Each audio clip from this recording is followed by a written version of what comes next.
Bienvenidos a Club de Prensa en NTN 24. Transmitimos desde Washington, a 3 cuadras de la Casa Blanca. Y no olviden ustedes que al final de este programa lo pueden ver completo o pueden ver también a partes en nuestra página de Facebook o por nuestra cuenta de Twitter. Y el audio, el podcast está en SoundCloud. Y les doy la bienvenida a los invitados a este programa. En primer lugar está aquí Rafael Matus, que es corresponsal del diario La Nación de Buenos Aires. Bienvenido como siempre a este programa, Rafael. Gracias. Pepe Díaz Briceño, corresponsal de Reforma de México. Bienvenido también. Gracias. Enrique Gómez Batista, corresponsal de O Globo de Brasil, bienvenido a esta casa. Muchas gracias. Y Dorito Toribio, corresponsal de Mediaset de España, bienvenida también. Muchas gracias.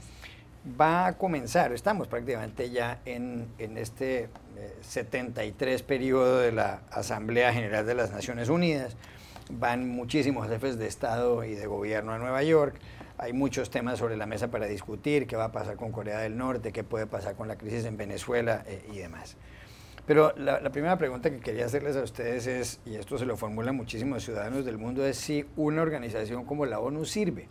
Es verdad que apoya una serie de proyectos de inmigración y demás, de verificación y otras cosas, pero la realidad es para el costo que le implica a una serie de estados, a casi 200 estados en el mundo, lo que es las Naciones Unidas, ¿eso sirve o eso no sirve? Rafael Matus, que fue corresponsal en Nueva York. Bueno, es una pregunta que aparece siempre ante cada encuentro de líderes globales en Nueva York para la Asamblea General, ¿no? Si vos le haces esta pregunta a los tecnócratas que trabajan en Naciones Unidas, te van a decir que sí, que por supuesto que la ONU cumple un papel fundamental alimentando a millones de personas en todo el mundo, distribuyendo vacunas, respondiendo a crisis humanitarias o incluso, como ha ocurrido, por ejemplo, en algunos países de África, con los cascos azules, tratando de impedir crímenes de lesa humanidad. Te van a decir que sin la ONU, si Naciones Unidas no existiera, el mundo sería una jungla y estaríamos mucho peor de los que estamos. Ahora, también, cuando vos haces la misma pregunta a políticos, analistas o diplomáticos que siguen los grandes temas multilaterales, te van a expresar muchísima frustración. También la gente común, ¿no?, que se pregunta si realmente sirve de algo tener un organismo multilateral como Naciones Unidas cuando ves eventos como, por ejemplo, la guerra civil en Siria, que continúa desplazando a millones de sirios como refugiados en toda Europa sin que el mundo pueda hacer algo para evitarlo, ¿no? Se dice en la ONU que la ONU solamente es lo que los Estados miembros quieren que sea, ¿no? Y la ONU podría hacer muchísimo más si no fuera por la forma en la cual está organizada, en el cual no funciona como un organismo democrático representativo del mundo, porque hay 5 potencias: Estados Unidos, el Reino Unido, Francia, China y Rusia, los ganadores de la Segunda Guerra Mundial, que controlan los principales hilos y le ponen muros al alcance del poder de la ONU, porque tienen el poder de veto y son los miembros permanentes del Consejo de Seguridad, ¿no? Hasta que eso no cambie, bueno, la voluntad de la ONU va a ser torcida de alguna manera por autócratas como Vladimir Putin o Xi Jinping, ¿no? Eso creo que es el principal freno a todo lo bueno que podría llegar a ser Naciones Unidas. Esa arquitectura institucional del Consejo de Seguridad de Naciones Unidas, Dori, como bien dice Rafael Matus, pues consiste en que hay 5 miembros permanentes que tienen poder de veto, que son Estados Unidos, el Reino Unido, Francia, China y Rusia. Y luego hay otros 10 miembros que son elegidos cada cierto tiempo, pero ¿es esa un impedimento para que la ONU opere bien, el hecho de que ahí cada uno de estos países pueda tener un poder de veto? ¿O debería cambiarse esa lista de países que están ahí incluidos? Por ejemplo, la India quiere entrar al Consejo de Seguridad de la ONU. Por ejemplo, Alemania, pero lo que pasa es que Alemania fue derrotada en la Segunda Guerra Mundial, como era obvio, y menos mal que fue derrotado el nazismo en la Segunda Guerra Mundial. Por ejemplo, el Brasil quiere formar parte también del Consejo de Seguridad. Incluso España, que es su país, que es una potencia media, dice que ya debería tener un escaño permanente en el Consejo de Seguridad de la ONU. ¿Eso hay que cambiarlo o eso hay que dejarlo así? El problema con los cambios es que mucha gente sabe el diagnóstico, pero nadie sabe la solución. Es decir, casi todo el mundo coincide que tal y como funciona el Consejo de Seguridad ahora, está prácticamente siempre bloqueado y poco sale adelante, pero ¿quién tiene la solución? ¿Cómo se reestructura? ¿Quién pasa a formar parte? ¿Quién sale? ¿Cómo se crean los nuevos equilibrios? Y en general, también con la Asamblea General de la ONU. Es decir, casi todo el mundo tiene muy claro el diagnóstico, pero nadie tiene claro por qué reemplazarlo, y es la misma pregunta que planteaba Rafa ahora mismo, que a mí me parece la esencial. Podemos ser todo lo críticos que seamos con la ONU, y créeme, yo soy de las más críticas con la ONU, porque no hay nada más frustrante como corresponsal en Estados Unidos. Yo estoy segura que los compañeros estarán de acuerdo que cubrir durante 8 años, en mi caso, los consejos de seguridad de la ONU en momentos acuciantes, en guerras, por ejemplo, y que no se mueva ni un milímetro. Bueno, está la Organización de Estados Americanos. La OEA. ¿Sí? Podemos abrir el otro melón también, tienes toda la razón. Ahora podemos hablar de Pero uno puede ser muy crítico. Lo que pasa es que en este sentido, yo con las organizaciones internacionales, y efectivamente también podemos hablar de la OEA, tiene sentido ser crítico constructivo. Entonces, muy bien, no funciona, ¿qué hacemos? Y entonces el escenario en el que una ONU no exista es peor en este momento. Entonces podemos ser muy críticos y podemos decir todo lo que no funciona, y que en el caso de Naciones Unidas son muchas cosas. Pero ¿cuál es la solución? ¿Cuál es el escenario alternativo? ¿Qué otra opción diplomática hay? ¿En qué otro foro reunimos a todos los líderes de Estado y de Gobierno del mundo de una manera en la que puedan salir tantas cosas como ocurre en la ONU? Yo creo que esta es la complejidad de este debate, con el que se lleva muchísimo tiempo en Naciones Unidas, especialmente cuando se cumplieron los 60 años, ¿no? ¿Hacia dónde vamos? ¿Qué soluciones podemos proponer? Y ni siquiera los grandes expertos saben cómo hacer estas cosas. Con lo cual, mi propuesta en esta mesa sería eso. Críticas sí, pero lo difícil es hacer críticas constructivas. ¿Cómo lo cambiamos? Y Brasil quiere entrar a formar parte del Consejo de Seguridad de Naciones Unidas, pero además, y esto lo sabe todo el mundo, otros países latinoamericanos, o la mayor parte, se oponen porque no quieren que haya una potencia regional, y uno no sabe si eso es bueno o es malo. Sí, bueno, Brasil está actuando conjuntamente con India, con Japón, con Alemania y para tener ese espacio allí. Pero en verdad yo creo que esto no va a resolver nada. O sea, ampliar los números de países con derecho en este Consejo de Seguridad no va a cambiarlo. O sea, esto no va a resolverlo. Lo que tenemos que hacer es cómo modernizarlo. No podemos olvidar la historia de la ONU, que fue muy importante después de la Segunda Guerra, que fue fundamental para mantener un poco de orden en el mundo. No podemos olvidar que ellos son importantes por mantener vivos algunos debates que cada vez más hemos visto sumir en nuestros países, sobre las metas del milenio, la reducción de la pobreza, incluso los temas ambientales, que se fue muy impresionado por la ONU. Pero falta 1 o 2 puntos, creo. La modernidad de tener estas decisiones rápidas y efectivas, que se acabó completamente, y también una capacidad de movilización muy grande de los países. Por ejemplo, los países que no cumplen las metas del milenio, ¿qué va a pasar con ellos? No van a sufrir ningún tipo de sanciones. Esto sí que tendría que cambiar, pero no es sencillo modernizar esto. Si podemos ver, por ejemplo, los últimos años, los órganos que fueron creados, más o menos para sustituir o hacer un poco del debate que originalmente estaba en la ONU, como el G7 o el G20, hemos visto que todavía tampoco son muy efectivos. O sea, no es sencillo crear un grupo, un espacio donde los países puedan debatir y crear condiciones de mejorar el mundo, un mundo tan complejo y tan diverso. O sea, es el gran eje del cómo modernizar y crear condiciones de que la ONU sea efectiva. Este es la llave, más lo que saber quién tiene derecho o no a estar en el Consejo de Seguridad. Fuera de eso, Pepe, hay muchas resoluciones de la ONU que se incumplen reiteradamente. Tal vez el ejemplo más claro son las resoluciones que tienen que ver con el conflicto árabe-israelí. Las resoluciones de la ONU le ordenaban a Israel regresar a sus fronteras originales después de la guerra que estalló al día siguiente de la creación del Estado de Israel en 1948. Israel no ha cumplido esas resoluciones y algunos países apoyan el incumplimiento de Israel, muy pocos, como es el caso de Estados Unidos. Y ahí vuelve a preguntarse uno, ¿funciona eso? ¿Sirve para algo o no sirve? Bueno, Juan Carlos, podemos hacer una lista larga de todas las recomendaciones que no se han cumplido a partir del Consejo de Seguridad de Naciones Unidas, pero hay que diferenciar las cosas, Juan Carlos. Con Naciones Unidas ocurre muchas veces lo que ocurre cuando se le va el agua a uno o la electricidad. Solo lo extraña uno cuando no lo tiene, ¿no? Entonces, pues realmente, por una parte, sin duda, se pueden hacer muchísimas críticas a Naciones Unidas, pero la persona común y corriente de un ciudadano del mundo, en un pequeño pueblo, en una ciudad, a veces desconoce la relevancia de no solo de Naciones Unidas, sino de todo el sistema de organizaciones multilaterales basado alrededor de ellos, que tienen un impacto directo en su vida diaria. Pensemos en la Organización Internacional de la Aviación, la Organización Mundial de Comercio, la Organización Mundial de la Salud, y todas las convenciones que se derivan también de Naciones Unidas, que tienen un impacto directo. Pensemos solo en las 3 convenciones de prohibición de drogas de Naciones Unidas, que tienen un impacto tan severo sobre la realidad de muchos países. Entonces, sí, pareciera que no funciona Naciones Unidas, pero hay partes que tienen un efecto diario en nuestra vida cotidiana. Y también, Juan Carlos, una parte es, creo que hay críticas razonables a Naciones Unidas, al sistema internacional de gobernanza, pero otra parte es la crítica al derecho internacional.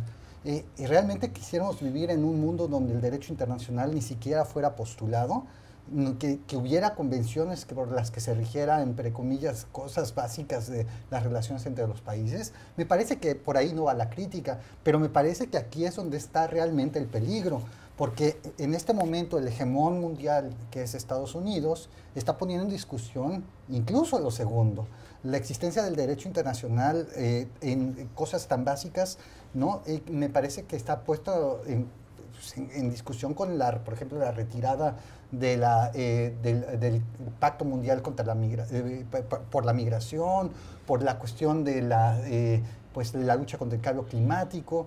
¿Dónde más se van a resolver esos temas si en el plano multilateral? Y ahí me parece que la administración Trump está abriendo todo un debate sobre ese arreglo al que se llegó pues a principios, solo después de la Segunda Guerra Mundial. Y realmente ese arreglo funciona. ¿Es mejor un mundo unipolar que no tener nada? Enrique, y la OEA, la Organización de Estados Americanos, fue creada a mediados del siglo XX, tiene 34 países miembros. En los últimos tiempos hay un desconsuelo de un sector importante de esos estados que se quejan de la circunstancia de que no puede hacer nada la organización con respecto a la crisis de Venezuela, salvo activar lo que se llama la Carta Democrática y crear grupos de observación y demás, pero al final no pasa nada. Y fuera de eso han sido creados distintos organismos, algunos de ellos ya están más o menos desapareciendo, para competir en cierto modo con la OEA, que durante muchos años fue considerada el Ministerio de Colonias de los Estados Unidos, porque funciona aquí en Washington y Estados Unidos forma parte de ese organismo. Pero, repito, ha habido otros organismos como UNASUR, la UNASUR en Ecuador. Hace poco se retiró precisamente Colombia de ahí, que era un organismo montado más bien por los países como la Venezuela de Chávez, la Nicaragua de Daniel Ortega, el Ecuador de Rafael Correa. ¿Y la OEA sirve para algo o no sirve para nada? Bueno, creo que podemos repetir un poco las críticas que se hace a la ONU, pero un poco más fuertes porque estamos hablando de nuestros vecinos, o sea, de nuestra realidad de Latinoamérica más cercana, y es más fácil para sermos críticos porque estamos viviendo un reto gigante que es el caso de Venezuela y el caso de Nicaragua, por ejemplo. Y es raro porque esto pensaba otro día que a veces la Unión Europea impuso sanciones a Venezuela que todavía OEA no consiguió decidir por eso. Pero todavía OEA consiguió criticar la forma como los europeos tratan a los refugiados, que los europeos todavía no hacen esa autocrítica, o sea, porque es muy difícil tratar de su propio problema. Pero creo que la situación de OEA es un poco más compleja que la de la ONU, porque la ONU conseguimos ver más claramente algunos efectivos. Por ejemplo, la ONU fue mucho más fuerte en lo apoyo a Haití do que la OEA. Hemos visto, por ejemplo, una contundencia más fuerte de la ONU que la OEA, que se quedó casi como un club de amigos, muchas veces eso que parece. La OEA tiene menos condiciones de imponer debates o imponer temas que son fundamentales en la región. La excepción sería la estructura de las comisiones de los derechos humanos con la Corte y la Comisión acá en Washington. O sea, el sistema interamericano de los derechos humanos parece que funciona mejor. Así, además, la Corte Interamericana de Derechos Humanos en San José de Costa Rica y la Comisión Interamericana de Derechos Humanos aquí en Washington, la CIDH. Sí, además de eso, no consigo ver la OEA consiguiendo imponer grandes temas, grandes debates en la región que ONU hace un poco mejor en Nueva York. Rafael. Sí, creo que muchas de las críticas que se le hacen a Naciones Unidas podrían extenderse a la OEA, porque sin ir más lejos son organismos muy similares que han nacido con misiones parecidas. Sí. Hay algo que yo valoro, yo he sido muy crítico sobre la falta de agilidad, por decirlo de algún modo, que muestra la OEA, sobre todo en crisis como Venezuela o en Nicaragua un poco menos. Hay algo que yo sí valoro de la OEA, a diferencia de Naciones Unidas, que la OEA sí funciona como un foro absolutamente democrático. Ahí Nicaragua tiene el mismo peso que Estados Unidos en el Consejo Permanente, todos tienen una voz y un voto, que no es algo que ocurra. O sea, el voto de San Kitts y Nevis es igual de pesado es exactamente lo mismo, al de Estados exactamente lo Unidos. mismo. Después, obviamente, cuando empiezan a operar los resortes y los músculos diplomáticos, no es lo mismo. Pero a la hora de hablar y de votar, sí, cada país, cada nación es un voto. En segundo lugar, al igual que en Naciones Unidas, es el único espacio donde los países pueden reunirse y tener discusiones sobre temas que solamente se pueden resolver a nivel multilateral. Y también, al igual que Naciones Unidas, es el único lugar donde se han logrado consensos, por ejemplo, la Carta de Derechos Humanos, ¿no? Que es uno de los pilares fundamentales del derecho internacional hoy en día. Es el único espacio donde esas ramas institucionales se construyen. Ahora, todo eso queda un poco diluido a la hora de las prácticas operativas, que es donde estos sistemas se vician, ¿no? Entonces ahí es donde creo que hay que poner el foco, y en eso también creo que existen coincidencias entre la OEA y Naciones Unidas. Pero Juan Carlos, ahí la crítica más fuerte que se puede hacer son a los propios Estados miembros que no se comprometen con el financiamiento de la organización. Es realmente patético ver que... El caso de la Comisión Interamericana exacto, de Derechos Humanos, grandes por países ejemplo. dependen realmente del funcionamiento, del financiamiento de los países nórdicos, por ejemplo, para operar. Eso pues, te habla mucho sobre exactamente lo que nosotros como latinoamericanos tenemos de compromiso con estos ideales, ¿no? Ahora, también otro punto que me parece que es importante destacar es que vivimos otra vez un momento en el que pudiera haber una amenaza para socavar justamente el sistema.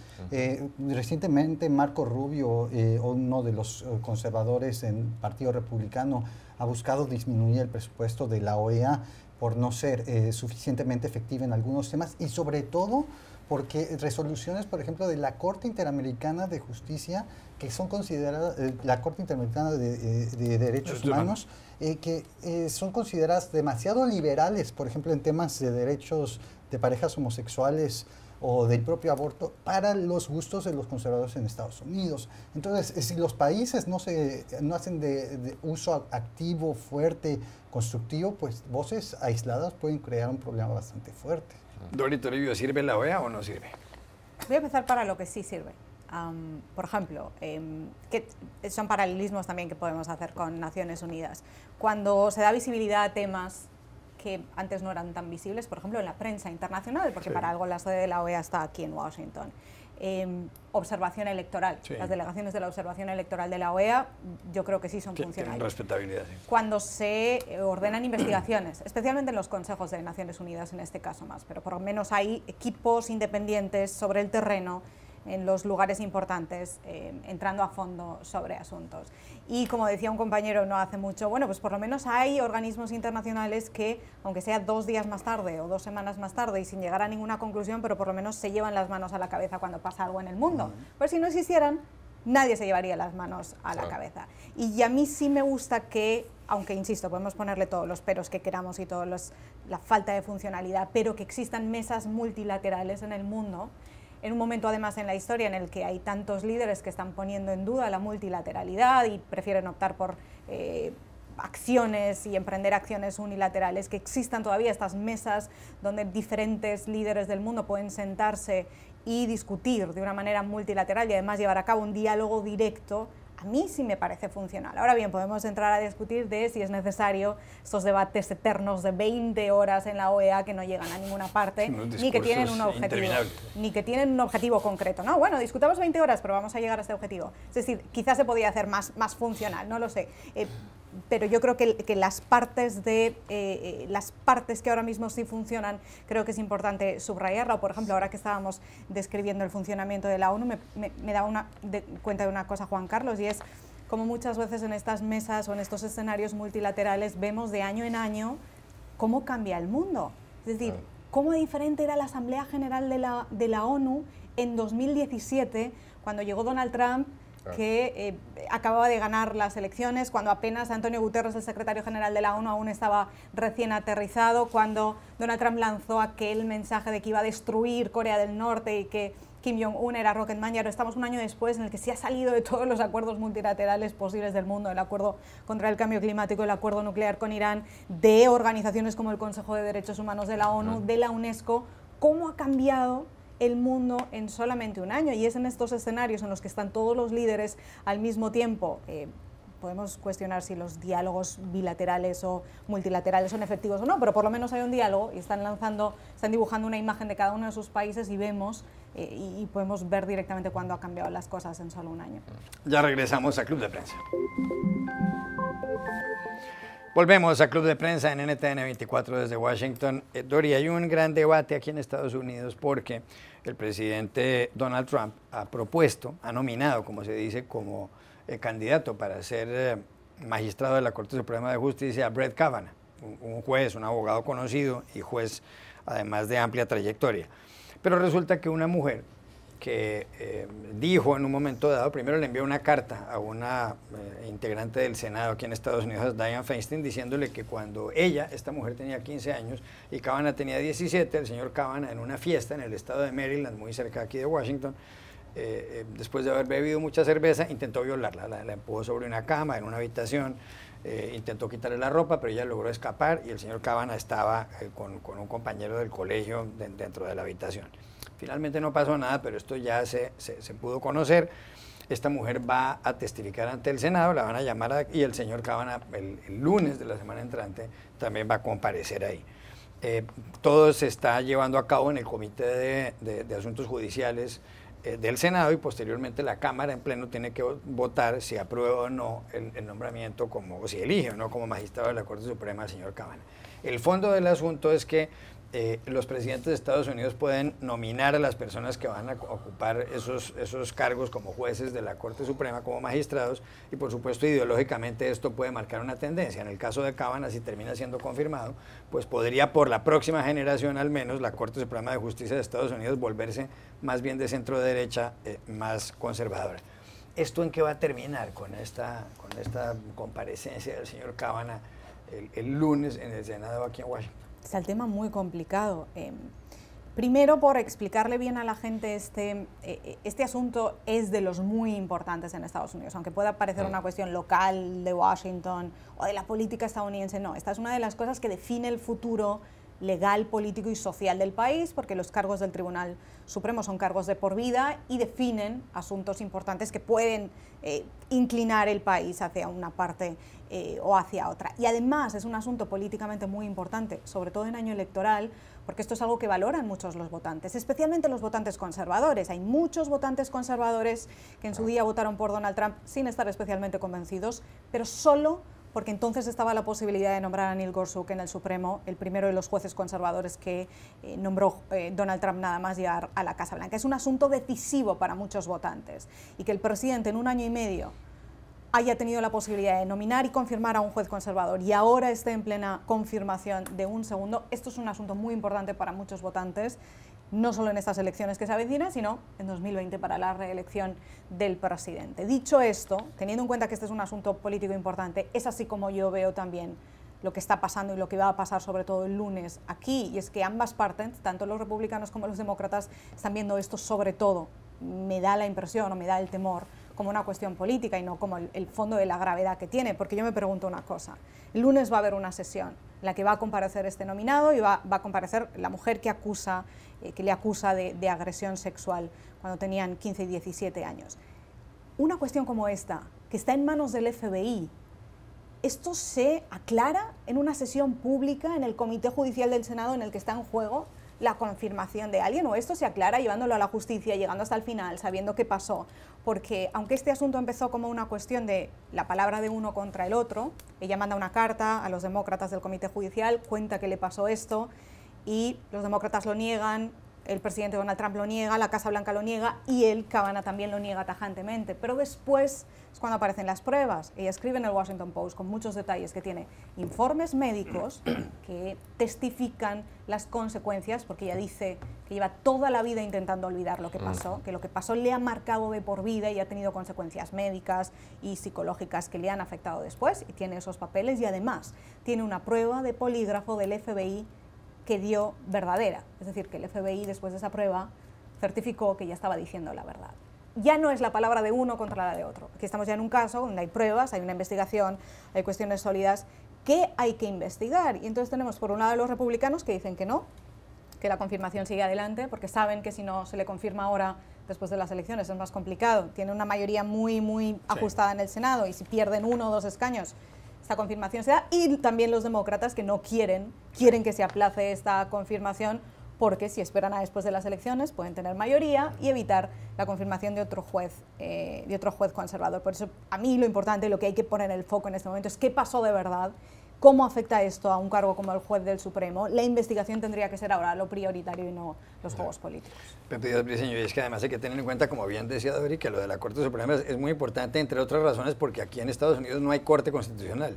O sea, la Corte Suprema de Justicia es la que establece, la que cumple funciones como las que tiene un tribunal constitucional en cualquier otro país. Sí, los activistas de izquierda en Estados Unidos ven estas sesiones como una guerra total, y obviamente también los de derecha, pero los izquierdistas en Estados Unidos buscan de hacer eso, de este el tema central, por las consecuencias que bien decía Dori, puede tener esto políticamente y socialmente de toda una generación.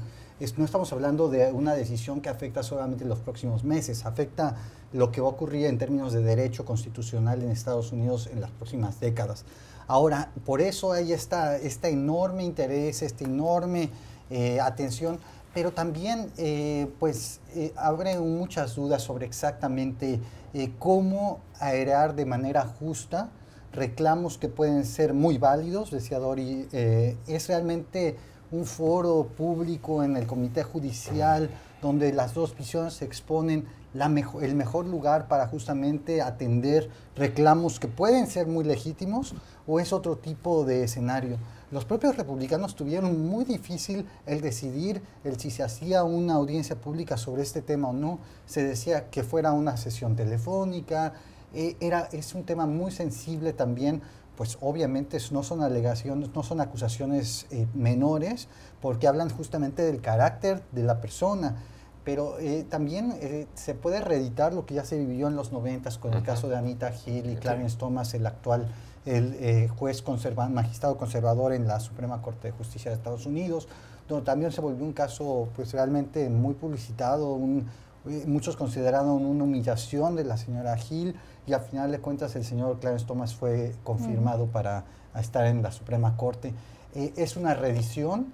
Es realmente un espectáculo más que un escenario realmente justo donde se puede resolver justamente esta acusación. Debió haber llegado una nominación como la de Kavanaugh hasta este momento sin que esto surgiera antes. Hay muchas preguntas, pero bueno, realmente en términos noticiosos pues no puede dejar de ser atractivo. Enrique. Sí, creo que es una cuestión, no es el sitio correcto para debatir o aclarar eso, pero no hay otra solución posible. O sea, estamos a semanas de tener un nuevo ministro, un juez de la Suprema Corte, y es la única oportunidad de intentar aclarar un poco esta situación.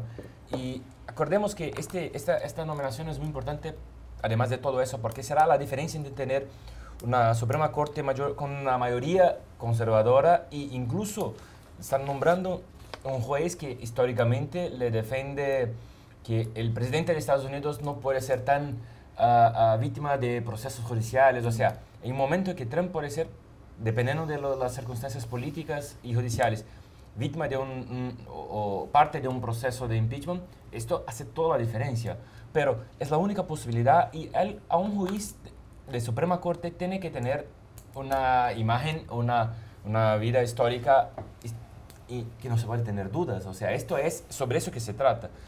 Y claro, si piensas judicialmente, es un caso de décadas atrás, cuando eran jóvenes todavía. O sea, es importante hoy, esto es lo que se trata.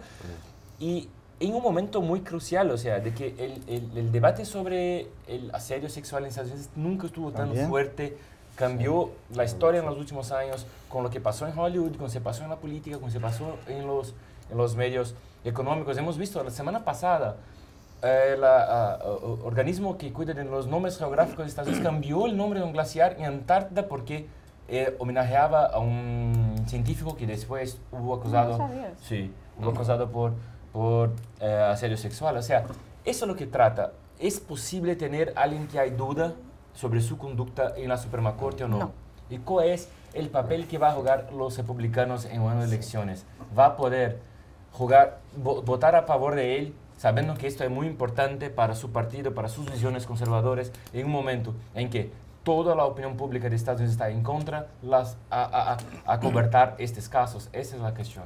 Recuerdo nuevamente Pepe Díaz Briceño el caso de Anita Hill y Clarence Thomas, afroamericanos los dos. Ella lo denunció porque dijo que él había abusado de ella cuando trabajaban los dos en un organismo estatal aquí en Estados Unidos, pero tal vez recordaba usted en un programa reciente que ella, mujer afroamericana, estaba sentada en medio de unos hombres blancos y canosos aquí en el Capitolio en Washington, y en cierto modo incluso se llegaron a burlar de ella, y el origen, ese caso dio origen al término sexual harassment, es decir, acoso sexual, el caso de Anita Hill, pero el hombre, el señor Clarence Thomas, está ahí en el Congreso. Sí, está sentado, es uno de los 9 jueces de la Corte Suprema de Justicia. Era otra denuncia, era otra época, ¿no? Estamos hablando del año 1991, ahora estamos en la era del Me Too, donde las denuncias y las acusaciones de abuso, de acoso o de agresión sexual tienen otra envergadura, tienen otro peso, ¿no? Ahora, creo que acá hay un par de cosas que me gustaría decir. Primero, para que se entienda la importancia de la designación de Kavanaugh, como vos bien decías, puede alterar el equilibrio ideológico por una generación de una corte gracias a la cual hoy el aborto en Estados Unidos es legal en todo el país. También gracias a la cual el matrimonio gay es legal en todo el país gracias a dos fallos de la Corte. Y también, por ejemplo, George Bush fue presidente también gracias a un fallo de la Corte Suprema de Justicia, ¿no? Esto para que se entienda cuál es el enorme peso que tiene el máximo tribunal en la historia, no solamente de Estados Unidos, sino también del mundo.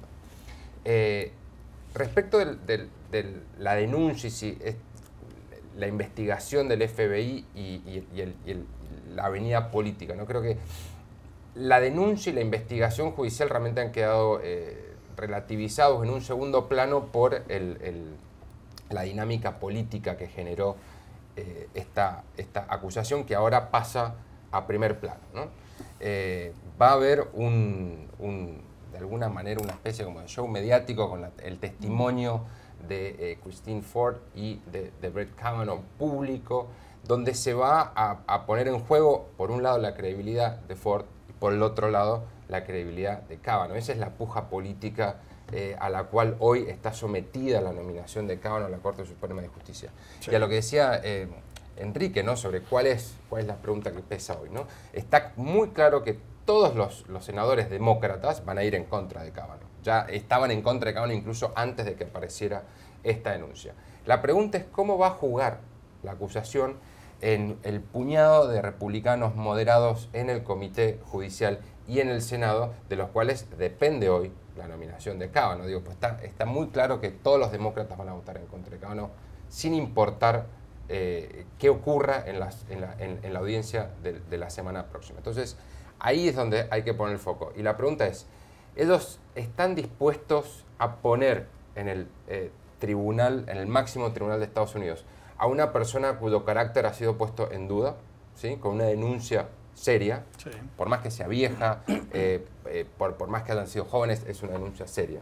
Los republicanos, con tal de tener esa mayoría ideológica, de asegurarse, de garantizarse esa mayoría ideológica en la Corte Suprema durante 20, 30 años, ¿están dispuestos a pagar el costo político que significaría poner una persona cuyo carácter ha sido puesto en duda?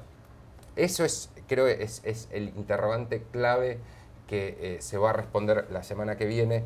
Y me parece que lo que se juega con el testimonio de Kavanaugh y de Ford es si los senadores republicanos van a estar cómodos de un lado o de otro, ¿no? Por eso creo que es tan importante el testimonio. Acá, olvidémonos de la denuncia judicial, esto ya es un tema político y pasa a ser una cuestión de desempeño, si se quiere, delante del comité judicial para definir esto, ¿no? Si los republicanos todavía, después de lo que pase esa audiencia, pueden seguir apoyando a Kavanaugh o no. Dori Toribio. Este es un asunto esencial y para mí va más allá del carácter, por dos razones. Una, este señor va a ser, o podría ser, juez del Tribunal Supremo. Y en este país hay un problema que se le está llamando ya, se le está poniendo categoría de epidemia de agresión sexual en los campus universitarios y escolares. Sí. Un nivel serio de violaciones y de agresiones y de acoso. Y este tema va a acabar llegando al Tribunal Supremo. Hay algunas sentencias muy complejas en Estados Unidos que aún están en los circuitos locales que afectan a cosas tan importantes como es la propia definición de qué es o qué no es una agresión sexual, qué es o qué no es una violación, que es un debate que tiene este país y que tienen muchos de nuestros países desde hace mucho tiempo, un debate jurídico, legal, qué es o qué no es. Y pongo un ejemplo muy claro. ¿Qué tal si mañana llega al Supremo, y este señor es uno de los jueces, el caso del violador, del nadador de la Universidad de Stanford que fue acusado de violación el año pasado, que fue muy polémico, porque solo fue condenado a 6 meses de cárcel, sí. Porque el juez decidió, y en el fondo de su decisión estaba qué es violación y qué no, y en este caso él había agredido a una chica inconsciente por el alcohol, pero la penetración se produjo solo con los dedos. Y entonces el juez decidió que eso no era una violación, sino es con un órgano sexual. Aunque la chica se despertó ensangrentada en el hospital y él había estado mandando fotos a sus amigos a través de las redes sociales o de WhatsApp o así. Este caso fue muy polémico por la definición de violación y este caso todavía no se sabe si llegará o no llegará al Supremo. Y en el caso de que llegara, y si no es este, es otros de los tantos que están afectando a las universidades de Estados Unidos, es ¿qué tal si llega al Supremo y el Supremo tiene que definir? Y va a definir por las próximas décadas de historia en este país qué es y qué no es violación. Entonces, va a haber sentado un señor a quien se le acusa de esto cuando tenía 17 años, lo que me lleva a la segunda pregunta. Hay mucha gente, hay muchos republicanos y también demócratas que están defendiendo ahora a Kavanaugh, no diciendo que no lo hizo, no diciendo que es inocente, sino diciendo que, ¿y si lo hizo qué? Tenía 17 años. Sí, estaba tomando cerveza, estaba en el colegio. Este sí, es uno de los inaudito. argumentos que está utilizando inaudito, gente de muy alto nivel, incluido un argumento que ha dejado sobre la mesa sugiriendo, no afirmando, la Casa Blanca. Y aquí entramos de lleno en el debate del Me Too. Este caso para mí por eso es tan importante, porque está de alguna manera aglutinando todo lo que se ha vivido en este país en el último año, y es una mujer da un paso adelante, solo es su palabra, se la cuestiona desde el inicio, si miente, si dice la verdad, si es demócrata, si es un operativo demócrata, si solo quiere fama, si quiere dinero, si lo está haciendo por sus 15 minutos de gloria, si lo hace porque tiene un odio personal, se cuestiona todo lo que ha hecho y lo que ha dejado de hacer, hasta que ella presenta pruebas. Y entonces entramos en una fase siguiente del cuestionamiento, es que los republicanos publican esta carta de 65 compañeros del instituto de Kavanaugh, que dice, compañeras, que dicen que su comportamiento, que su carácter no es cuestionable, que nunca a ellas les demostró nada de este tipo. Es decir, resuma todo lo que hemos visto en el movimiento Me Too ahora, por eso es tan importante. Ella a partir de ahí presenta unas pruebas, pero en este artículo del Washington Post dice, es que por esto yo no quería hablar. Es que esta es la razón por la que las mujeres no denuncian, porque en el momento que uno da un paso adelante, cuanto más poderoso sea la persona, hombre o mujer al que se está acusando, entonces más daño van a ir a hacer, más trapos sucios van a ir a sacar, más van a cuestionar esta acusación. Entonces estamos justo en el núcleo del movimiento Me Too, y ahí que lo que pase ahora es importante, ya no solo para el Tribunal Supremo de Estados Unidos y para el presidente Donald Trump, sino posiblemente también para este movimiento social de Estados Unidos. Yo nada más quisiera poner un poco de paños helados a la discusión que tenemos, porque no ha habido ningún antecedente en el que los republicanos moderados a los que pudieran hacer la diferencia se hayan opuesto fuertemente en estos casi año y 9 meses de la presidencia de Trump a alguna de sus decisiones importantes. Ni siquiera Flake, ni siquiera el señor Corker. Sí, justamente por eso. Pero Flake ha dicho que no, ¿no? Y Flake No, ha dicho no que está quería confortable votar Flake, el sin senador por esclarecer Arizona. todo. Lo ha dejado abierto, deja algunas dudas, pero no haya ningún antecedente, ninguna política pública impulsada por la administración Trump en que ninguno de ellos, incluso como Corker o Flake, que estaban por retirarse, se hayan opuesto. Una cuestión distinta van a ser las mujeres que están ahí, y la señora Susan Collins, la señora Murkowski de Alaska. ¿Cómo reaccionarán ante justamente lo que ocurrirá el lunes? Pero no perdamos de cuenta de que realmente la realidad política se puede imponer. Ya regresamos a Club de Prensa. Volvemos a Club de Prensa en NTN 24 desde Washington. Último asunto, último tema, Rafael Matus. El diario The Washington Post publica un artículo donde menciona 5 mitos sobre la rabia, el sentimiento de la rabia, sentir rabia. Y hay 2 o 3 factores que llaman la atención. El primero, un estudio de la Universidad de Massachusetts dice que la rabia siempre se asocia con los hombres y no con las mujeres. Que si en Google uno pone rostros de rabia, aparecen rostros de hombres, casi nunca de mujeres, pero el estudio dice también que las mujeres pueden llegar a sentir más rabia que los hombres, que no es verdad que los hombres se enfaden. Y por otro lado, otro estudio dice que muchas veces se vincula con la rabia en Estados Unidos a las mujeres afroamericanas. Recientemente Serena Williams, la tenista, después de una bravata que tuvo con un árbitro en la final del abierto de Estados Unidos de tenis, del US Open, pues la pintaron en algunas caricaturas, incluso rompiendo la raqueta, enfurecida ella, mujer afroamericana. Y dice que con un estudio que se ha hecho también de Esquire y NBC, eso no es cierto, mientras que el 56% de los afroamericanos sienten rabia al menos una vez al día, el 66% de los hispanos la sienten y el 79% de los blancos la sienten. Es decir, son más mal geniados los blancos que los hispanos y los afroamericanos aquí en Estados Unidos.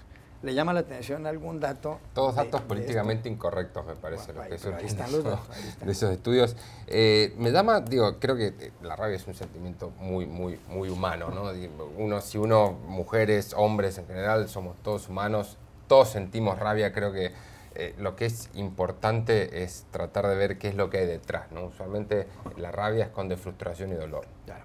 Dice también el artículo que esas terapias para uno desfogarse un poco, por ejemplo en la Universidad de Columbia hay un momento en que la gente puede salir a gritar 2 veces al año los estudiantes para manifestar rabia, que no sirven para nada.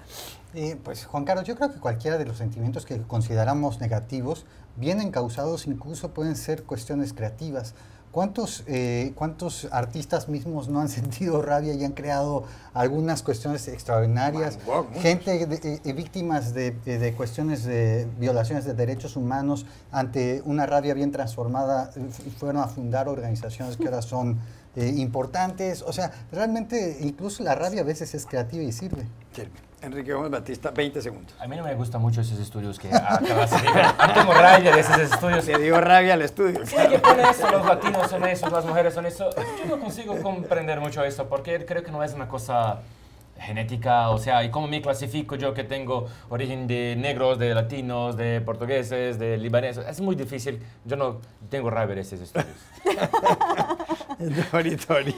A mí tampoco me gusta el estudio. La rabia para mí y cualquier tipo de sentimientos son sentimientos universal. Medirlas dependiendo de género o de raza, no estoy muy segura. Ahora bien, la percepción de los sentimientos, la percepción de la rabia, eso sí se me hace interesante porque es verdad que las mujeres afroamericanas en ese país, y yo es algo que he aprendido viviendo aquí, se quejan de esto históricamente. Tienen que luchar con esto, dicen, sobre todo en los entornos laborales, cuando cualquiera de sus actitudes puede ser percibida así de una manera negativa y con consecuencias serias negativas. Por eso, si sirve para poner ese tema sobre la mesa y dar visibilidad a eso, bueno, bienvenido sea. Claro. Ya regresamos al Club de Prensa. Volvemos al Club de Prensa para despedirnos. Se acabó el tiempo. Gracias, Rafael Matus, por haber estado aquí. Pepe Díaz Briceño, Enrique Gómez Batista y Dorito Uribe. Y a ustedes los espero mañana nuevamente en Club de Prensa.